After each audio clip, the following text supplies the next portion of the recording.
All right, guys, I pulled over this afternoon, just in the mood to make a video with absolutely no agenda whatsoever, and I thought I'd just wing it and find out what kind of comes out of my mouth, because sometimes those are my favorite videos to make, with no planning, no set ideas, no point to make.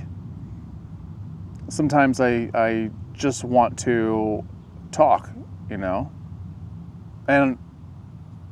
I don't even know what I want to talk about necessarily, but I figured I'd give it a try. I know this is kind of a funny angle that you're watching me at. That's because I forgot my setup, my little tripod and stick that everything goes on, so that I have everything at the right height and everything. So I'm sitting on the ground is what I'm doing. That's what I'm trying to tell you. So anyway, hope you're doing all right today. Hope everything's well with you. It's 86 degrees out here.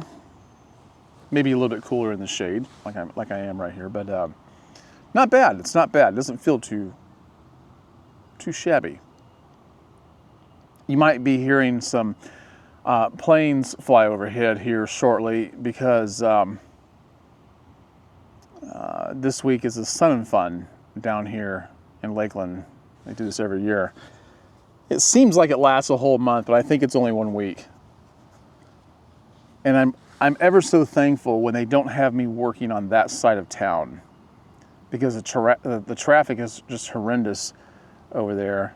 Very hard to navigate. And I wish I could get into that more, the planes and all that. I mean, it's cool. It'd be a nice video to make, actually. It'd be really neat to make a video out there. I'll probably talk myself into it before I'm done. But I just don't like dealing with the crowds. And I can't say that about everywhere. I don't mind crowds. Like if you go to a theme park, you expect it to be crowded. It's supposed to be. At the Sun and Fun, it's a little bit different, though. I don't like that crowd for some reason. We went out there, my family and I went out there one year to go see the balloons take off, the big hot air balloons. And we got out there, we paid the money. I think it was like $100 or $200 or something like that, and the balloons never got off the ground. They did, but they had to postpone it, and then not even as many balloons went up as they thought. I can't remember what occurred. I don't know if it was a weather thing or if it was something else. But yeah, I was kind of upset about that. And that was before I was ever making videos. But that would have been a cool video to make too. But I don't really go to the Sun and Fun. I never go up there. I end up on the grounds sometimes when I'm working. I have to go out there to the airport for several different things, check on some accounts, but so I get out there. Maybe that's part of the reason why I don't feel so drawn to it. Of course, Amazon's big center is out there. They have a big, huge, massive Amazon warehouse out on County Line Road, but just south of that is the airport, and they have another Amazon warehouse there too. I don't understand all of it, but the Amazon plane flies in and out all the time. You see it constantly, multiple times a day. And yeah, I mean, it's kind of cool. I've heard that you can go to the airport and sit there and have dinner or something. I guess there's a restaurant out there somewhere where you can sit there and watch out the window as the planes come and go. And I've heard that people really like that a lot, but I thought about doing that. But I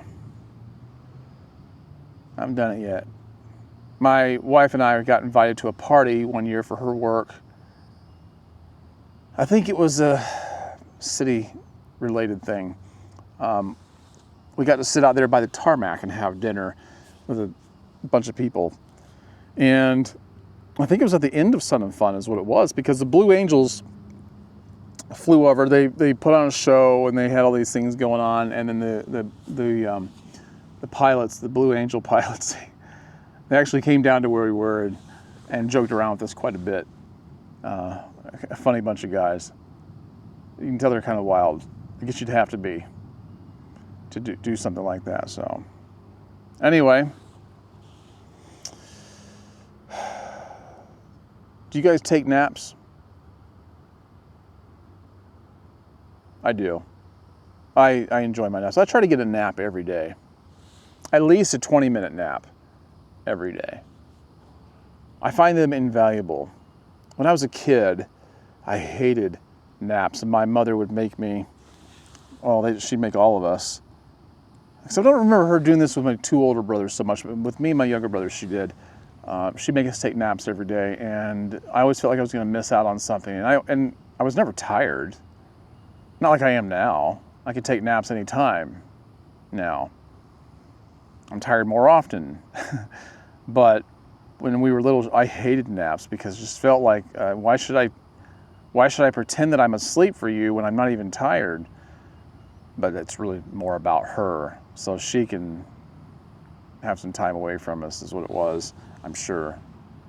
You know, we always heard, well, you won't be as cranky, you'll be in a better mood, you'll feel better. No, I never did. I hated it and stayed awake the whole entire time, but I love my naps now. You know, if I can get a good 20-minute nap every day, I feel great. I feel very recharged. And I've gotten to the place where I use white noise quite a bit because there's a lot of distractions. You know, I fall asleep pretty quickly anyway, but even more so with white noise. Always some kind of a fan going, or maybe sometimes if I'm at home and I'm laying on the bed, I'll turn on the TV in the bedroom and turn it to a walk tour channel, and I'll listen to the sounds of the streets. And even though there's some chaotic noise involved or just some racket every once in a while, cars honking their horns, people talking loudly, or music, there's something very relaxing about that. I don't know if it's because I can hear it and I'm detached and it's not, you know, in my immediate vicinity, but I enjoy that kind of noise. It does relax me quite a bit. I imagine that it would be relaxing in the same way as if you sat at a cafe or a coffee shop outside at a table and just took in everything. And what's funny is those same sights and sounds would either bore you or irritate you at other times, right? But for some reason, if I'm trying to take a nap, my mind shifts, and you know, and I know it has to be that way for a lot of other people too, because that's actually in street noise, is actually in white noise apps. You know, I have a white noise app that I like to use. Let me show you. Well, it's this little icon right here. Right there. I don't know if you can see it or not, but that's the little icon. It's just called white noise. You might have it too. And yeah, I absolutely love it. And one of my favorite ones is heavy rain pouring. Like, it sounds like this. Let me see if I can. I like that. I like the sound of heavy rain. It's just constant. It never changes. And I try to listen to the rain with thunderstorms, and I have a harder time listening to that because a lot of times those have the thunder going way too much and it sounds unnatural. Like, thunder doesn't usually happen or doesn't usually occur as often as it does in those apps. So it's not satisfying to my ear. And yeah. Let me see. Let me get these. Let me see if I can find street noise on here, because that is a thing. I'm pretty sure. Yeah, there's one called City Streets.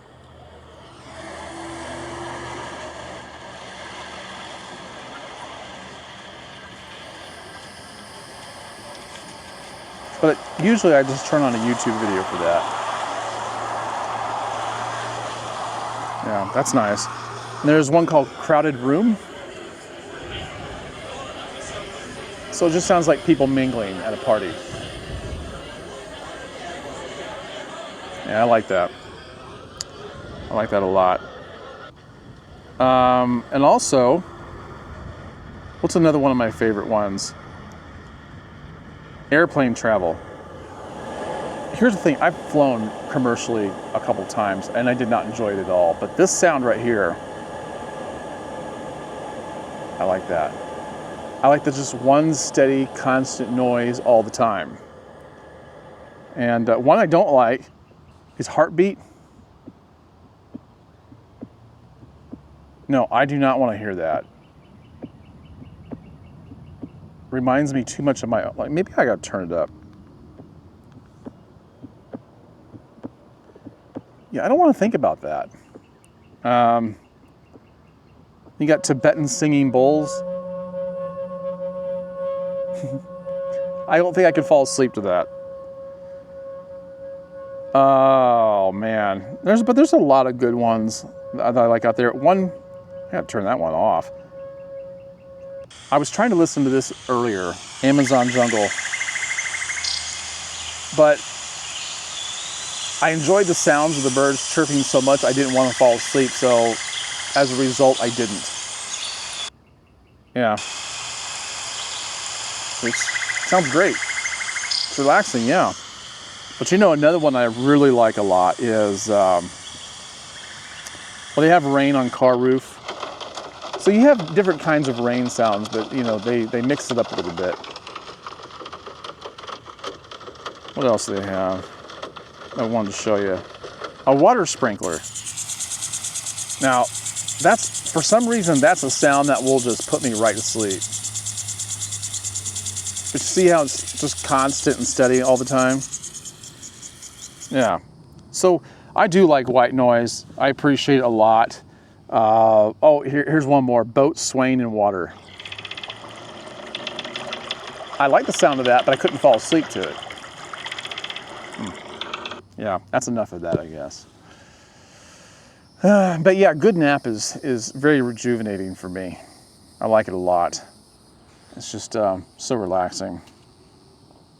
Well, and I need it too because I'm behind the wheel for about 10 hours every day.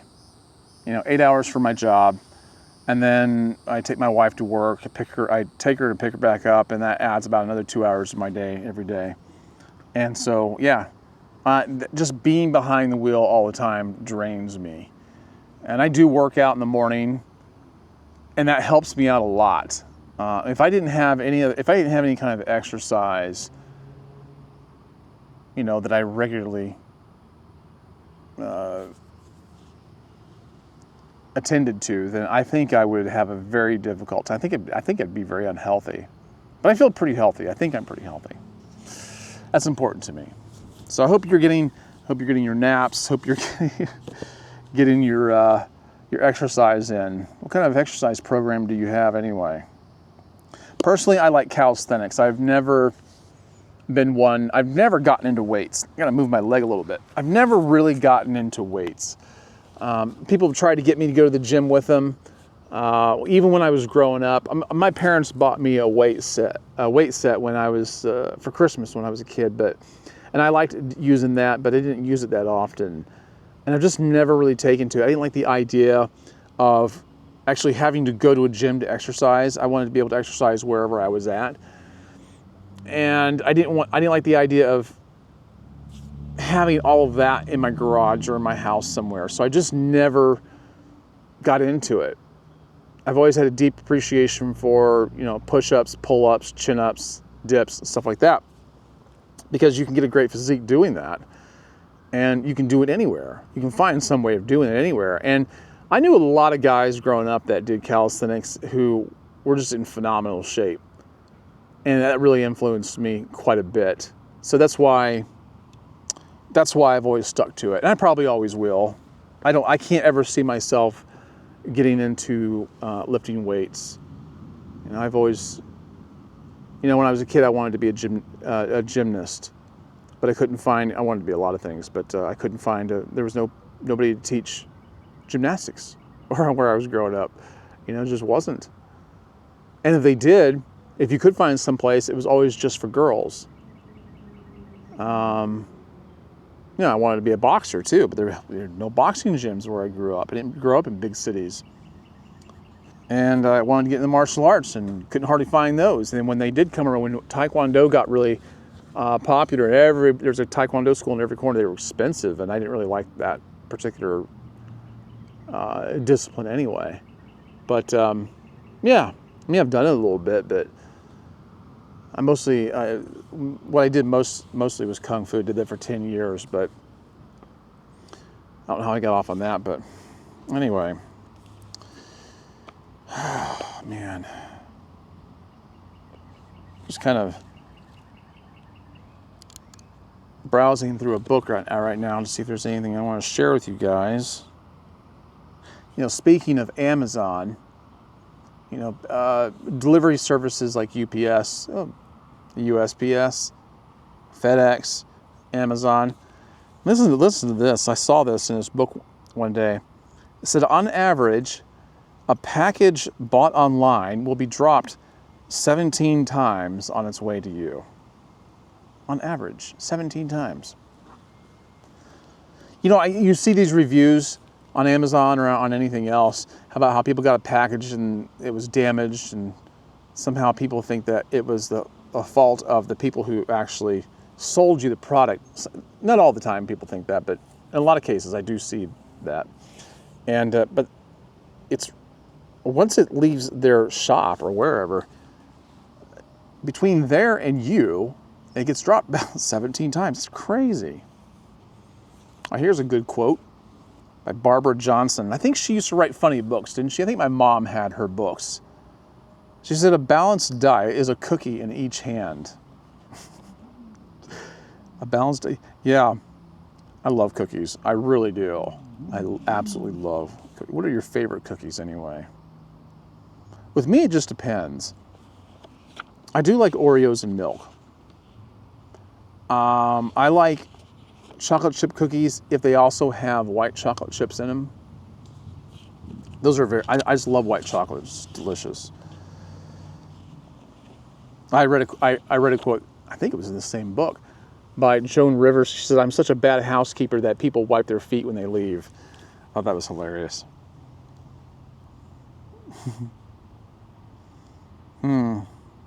Speaking of working out, here's something you might not have known. The origin of the word muscle. The muscle is the body tissue that makes movement possible. Of course, you did know that, but this is the origin of the word muscle. It turns out that muscle comes from the French word musculus, which in turn comes from the Latin musculus, meaning mouse. Mouse?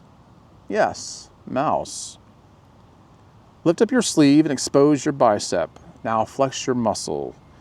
Watch your bicep closely.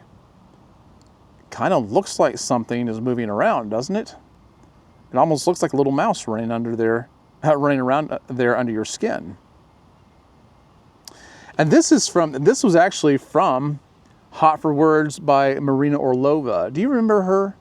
Man, I don't know if she's still doing anything or not, but I remember when in the early days of Facebook and Instagram, Marina Orlova was this, like, she had the image of a hot teacher, hot Russian teacher, right? You can imagine. But her thing was words. She could tell you the meaning and the origin of just about every word, and she made it very interesting for several reasons. But yeah, I used to watch her stuff all the time. And this is the first time I've seen her name in print in a while. Here's a good one. Here's another word origin, if you're interested. Clown. A clown is a performer specializing in broad physical comedy. We all know what a clown is. You see him in your mind's eye as I speak of it. Associated today with circuses and children's nightmares, clowns once referred to people who lived out in the country. Did you know that? Clowns were once referred to as people who lived out in the country. For example, if you've read Shakespeare, you'll find his works are populated with clowns. When you first encountered the Bard in high school, you might have pictured, well, clowns in makeup with bulbous, oversized shoes. After all, Shakespeare's clowns did offer what passed in those days for comic relief. In fact, the joke was that clowns were people from the sticks, and therefore backward, compared to urbane city dwellers like Shakespeare.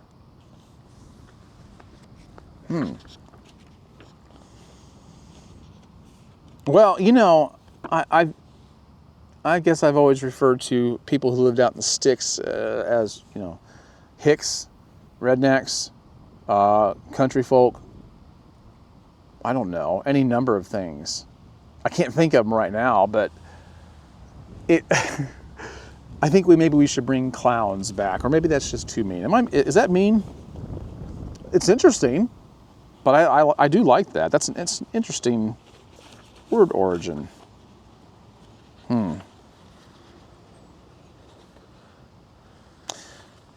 Here's something else you might not have known. The Tokyo Tower of Babel. You may not have ever even heard of that. I hadn't heard of it before I read this. The Tokyo Tower of Babel. Proposed in 1992, it was envisioned by architects as a 33,000-foot structure. What is that? Is that 330 stories? I don't know what that is. A 33,000-foot structure that could house tens of millions of people. That sounds like a nightmare to me. Which would easily make it the tallest building in history. The idea was scrapped after planners realized it would cost $19 trillion and take 150 years to complete. I'll tell you what, if you want to see slow construction, come to Lakeland. It takes them forever to get anything done.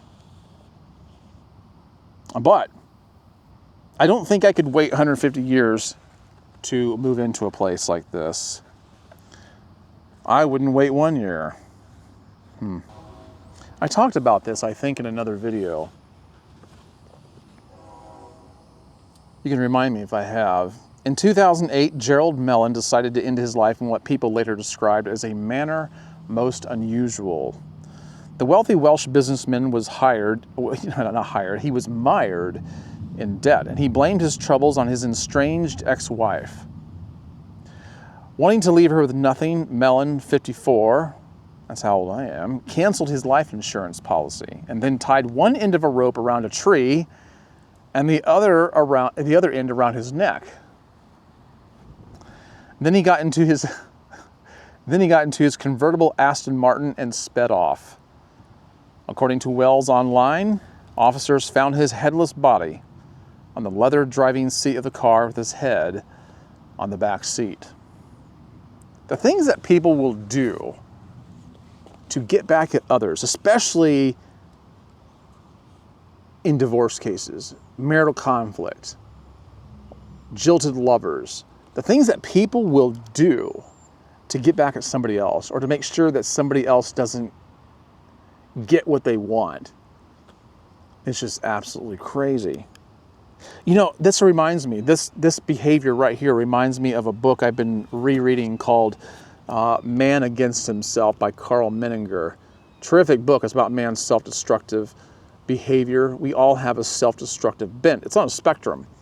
So, you know, there are people who take their own lives, and then on the other end of the spectrum, there are people who sabotage themselves in their daily life by, you know, just wrecking their life in some way or another. And he even talks about all the way down to people who bite their fingernails, which I'm one of those people, which I've stopped for a while. I don't know why I do it, but I stopped for a while. I know it's gross. I know, you don't have to tell me. Yeah, he talks about how that's a form of self-destructive behavior and the psychology behind it, which really opened up my eyes and made me think, and I think he might be right about that. But yeah, anyway, so this guy had a self-destructive way, and really, that if you think that was dramatic or gross, you should hear some of the stories he tells in here. It's a deep book. It's very intense.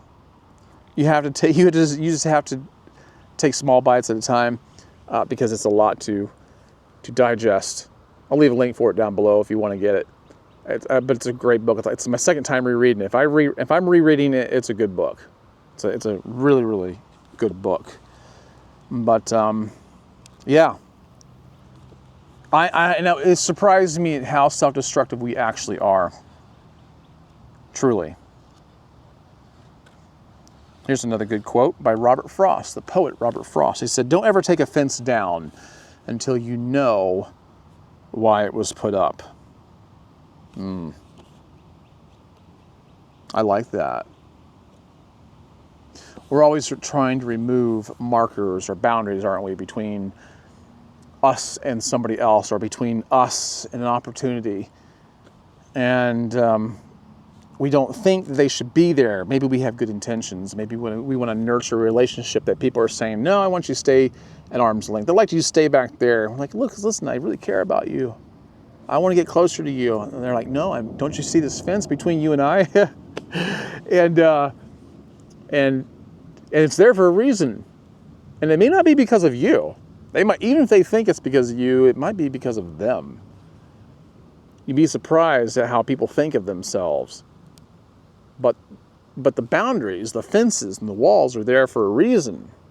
It might be to protect you. It might be to protect them. It might be just because it's not unsafe, but just not for you. Sometimes there are natural boundaries, natural fences that are lined up between us and any given thing that has no malicious intent. It's just that, we need guardrails. We need guardrails in life to keep from running ourselves off the road, don't we? I know this wasn't a guardrail. He didn't say guardrails, but I'm saying it because it's kind of similar. Don't remove the fences until you know why it was put up. Some fences may need to come down. They're so old that they don't really serve a purpose anymore. Maybe the previous tenants already left on the other side of the fence. Maybe that fence shouldn't be there anymore. But ask yourself that question before you take it down. Why is it here? Should I keep it up? I might want to leave it up. I might want to take it down, but give it some thought. All right. What else can I find in here? What gem could I find in here that you might like? There's this book I'm reading, Uncle John's The Greatest No on Earth, is really, really good. Chock full of trivia and good stories and stuff like that. Well, what's the difference between boogers and broccoli? Kids won't eat broccoli. I don't know, that was terrible, wasn't it? You could have done without that, right? That's what you're thinking. Oh, I know. Here's what I was thinking earlier. I thought this was interesting. Mozart, the great classical composer, genius. Mozart proposed to Marie Antoinette. She turned him down. I think both of them might have been better off if they had taken up marital bonds. Things didn't end well for either one of them, right? Oh man. Do you guys have a reading habit? Are you reading anything right now? Tell me. If you are, tell me down below in the comments what you're reading, if you're reading anything right now. I wouldn't be surprised if I didn't get a lot of answers. A lot of people don't like to read. But if you have a reading habit and you're involved with something right now, tell me what it is. I could always use another good idea. I'm reading what is right now what's currently a bestseller by Mel Robbins. It's called The Let Them Theory. This is all the rage right now. I have listened to her. No, I like Mel Robbins. I've watched a lot of her videos on YouTube, and she kind of annoys me after her voice kind of annoys me. It's like she doesn't know when to quit talking. One of those kind of people. But I love her to death. Don't get me wrong. I'm not speaking negatively about her, or maybe I am, but I mean it in a loving way. But she's really, really good, and she talks about this let them theory. And she talks about where she got the idea for it. But really the whole basis of it is, and it says on the front of the book, is a life-changing tool that millions of people can't stop talking about. On the inside cover, well, they usually have these things on the inside cover, but they don't here. Okay, let me tell you what it's all about. She wants to get people to the place where they can say, let them, to a vast number of things that are occurring in their life. It's about relinquishing control of what anybody else says, thinks, or does, and giving yourself a break and becoming less involved with how other people's lives turn out because of the decisions that they make. I mean, that's it in a nutshell. I'm not really doing it justice. I like this book, but I've listened to her talk about this so much on YouTube that I'm not getting as much out of the book as what I would like, because I've pretty much heard everything she said already. But it's a good book. If you're not familiar with the let them theory, you should get this book, or at least watch her on YouTube. And I'll leave a link also for this book because it's really good. But really, the theory is nothing new to me. It's a good reminder that I need to say let them more often. So in other words, when someone in your life is, let's say, putting up a fence between you and them, as I just talked about, putting up a fence between you and them and saying, like, I don't really want you on this side over here. I want to keep you. Instead of saying why, or can we talk about it, or what can I do differently, or when will the fence come down? Instead, you just say, let them build the fence. Let them. If somebody doesn't think well of you, if your child, one of your children is making decisions in their life you don't like, you let them. If people are going against your wishes and you don't like it, instead of involving yourself all the time, you just let them. And it's great. I mean, you don't say let them to everything in life. You don't let people rob you at gunpoint. You don't let people take advantage of you over and over again and just do nothing about it. You don't let your kids run out in the middle of the road and let them get run over by a truck. It's not like that. It's not that extreme. But it's about just letting go. And instead of trying to control the outcome, you just say let them. Now I need to be reminded of this because, well, a lot of life lessons that we've learned, we forget along the way. We get distracted, we get thrown a curveball, and we just forget things. We just forget things sometimes, and we forget the importance of a particular philosophy that we've adopted, and it kind of falls by the wayside. But I do remember embracing this way of thinking when I was younger, when I was dating. I'd date a girl, and they always try to pull some kind of a stunt, some kind of a trick, and I remember guys saying things, are you just going to let her do this? Or are you just going to let this other guy, you can let this guy say this, or blah, blah, blah, blah. And I was always like, yeah, I'm not the boss of anyone's life. I remember different girls testing me and saying, I'm going to go to a club with the girls. And other guys would be like, are you just going to let her do that? I'm like, yeah. I mean, I don't run her life. I don't control her. At the same time, though, it's very telling. So while I'm not going to stop her from doing whatever she wants, she can go to a club, but I can also do what I want. I can also do what I want too. She's not the only one who can do what she wants. I can also do what I want. So if I don't like her going to the club with all the girls, if that really bothers me, you don't have to agree with me, but if I don't like it, I don't have to stay with her. I can toss her to the side. And I remember having a couple girlfriends that tested me, and I just drew the line and said, okay, that's cool, you can do that, but I'm not into that. It's, when you say let them to any number of things, you're allowing people, number one, to experience the consequences of their own decisions without interrupting them. And you're also letting them tell you who they really are. Oftentimes we don't know people very well because we're not letting them tell us who they are. They try to tell us who they are through their actions and through their decisions, but We're not listening. We're trying to change the outcome, and we're actually relinquishing power. Let people do what they want. Let them say what they want. Let them think what they want. Let them go where they want to go. Let them do what they want. Let them tell you who they are. Let them tell you what they're all about. And then you get to make the decision of exercising your own autonomy. You get to say, yeah, well, you can do what you want. That's fine. I'm not bitter. I'm not upset.